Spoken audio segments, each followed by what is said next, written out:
Hi, my friend. It's Pat Sloan here, and it is Watermelon Day.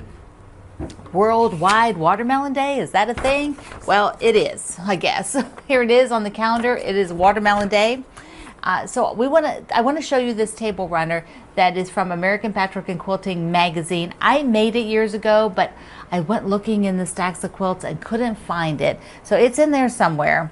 Maybe I'll just have to remake it. It is so darn cute. So today I want you to celebrate and show any quilts you have with watermelon on it, and we'll go ahead and stretch it over at the community page. If you want to share a quilt that has watermelon color fabric, that would be fine too. Just tell us about it. Tell us about the quilt. Okay, keeping on food.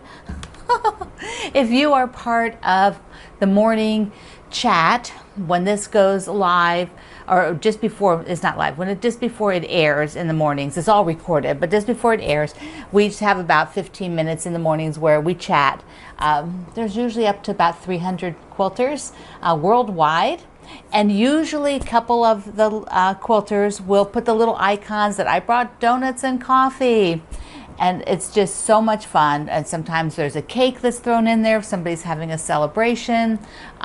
We had the other morning, the Olympic gold medal gymnast Jade, her auntie, is in our community and came in and was just before she started competing to say hi. She was watching her. She was up early to watch. So just so much fun stuff. But I have been dying to have donuts since everybody always giving donuts out. So here we go. Here are my donuts for everybody today. I brought donuts for all of you. There are more. Take one, take two. Oh, they smell divine. They smell divine. And I went with my new grocery bag to get that, and I got some fresh corn. Again, I'm trying corn again. The other day I had some that I didn't cook them right away and they dried out. We talked about that in the food group. So this bag worked really well because it folds up super small, so it can go in my tote, my bag that I carry when I walk. It has my wallet and phone and stuff in it. This goes in there super nice because it's so flat. I was happy about that. Okay, I told you a couple days ago, who knows when I told you, that I would share with you what is in my big basket of Halloween fabrics. I love Halloween fabrics. The imagery, I like ones that have images, like those are the things that draw me in. So I thought, I have not looked in my Halloween basket for a while. Here it is. It's a big Longenberger basket that I have. So I'm just going to pull some of this up and we'll take a look today. Why not? That sounds so fun. So this is a basket that has one of these great big lids. I'll just put that over there. Okay. So apparently I have it somewhat tidy. Let me just put it up on the chair here, that way we get a better view. So this one was actually a gift recently with the cupcakes. So there's actually a project in here too. So I have some fabrics that were from things we did last year. And this was a line that they've redone, maybe not with exactly these fabrics in it, but this is an art gallery Halloween line that's really sweet. It has some pinks in it. Look, pink with the pumpkins. Pink with pumpkins. Oh my goodness. I need to make something with that. And candy corn. I cannot have enough candy corn fabric. So now most of this fabric is older, so I won't be able to link to most of it. But I just wanted to show you that I have this, love of this fabric, and it's not new. I've had this love of this fabric for a long time. So okay, I also have a project going on that I'm going to show you. Here is something I bought years ago that was just darling. Look at that. Like, that'd be cute for a bag or something. Maybe the little bag from my holiday book, that would be cute with that. And then here, I'll just show you some of the pieces here. So I've got pieces that I obviously have used some of it. Maybe somebody gave it to me. But this is what I love. There's more candy corn. This is a very old piece of candy corn fabric. Really, really been around a long time. The base fabric that it's printed on is not as nice a quality as we get nowadays. Well, apparently I cut the edge off for something. But it, I think, was a Judy Rothermel, and it's very stiff. The fabric's stiff, but I'm keeping it. some owls. I really like owls. Some bats and purple. I'm not as big on purple. There's not a whole lot of purple in Halloween. I like it, but not a whole lot. You know, I just like a little bit. So I've got, let me show you a few. This is a project. I'm not going to show you everything in here, but I could, right? But I'm going to show you this in a few minutes because it's something that I've been working on for eons, not my pattern. So there's a bunch of fabric in there for that. This is like extra things that go with that particular pattern.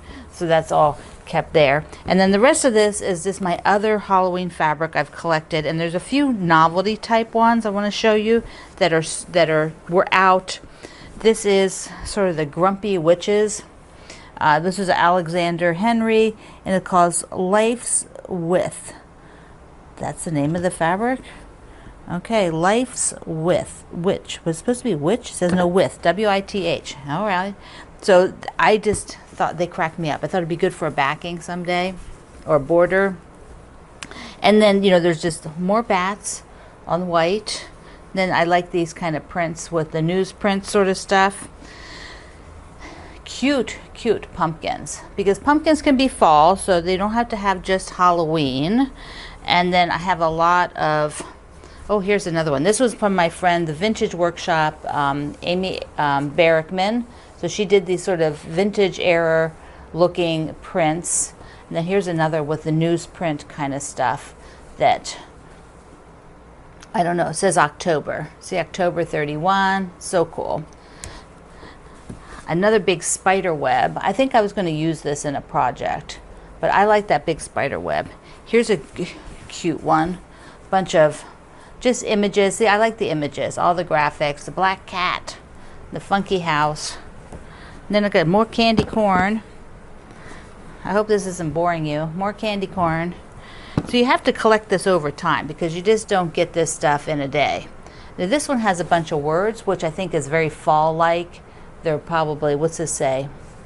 Oh, it says words. A scarecrow, dance, and harvest moon. Yeah, so it's just sort of fall type words. Okay, here's another great big print that's very cool. Look at that. Look at this guy. This was by, do I say? Okay, this was Maud Ashbury Blend.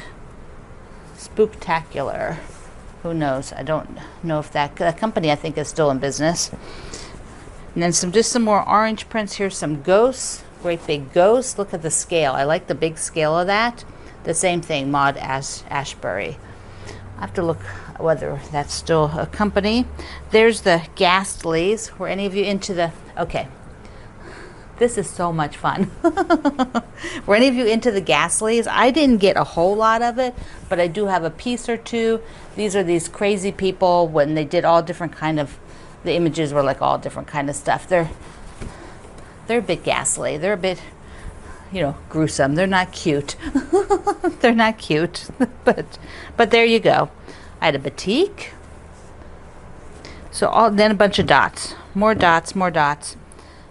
And I know somewhere, it's not in here, somewhere I had this, and I may have used it on something as a backing. There was a great big bold print, bigger and bolder than the Grumpy Witches.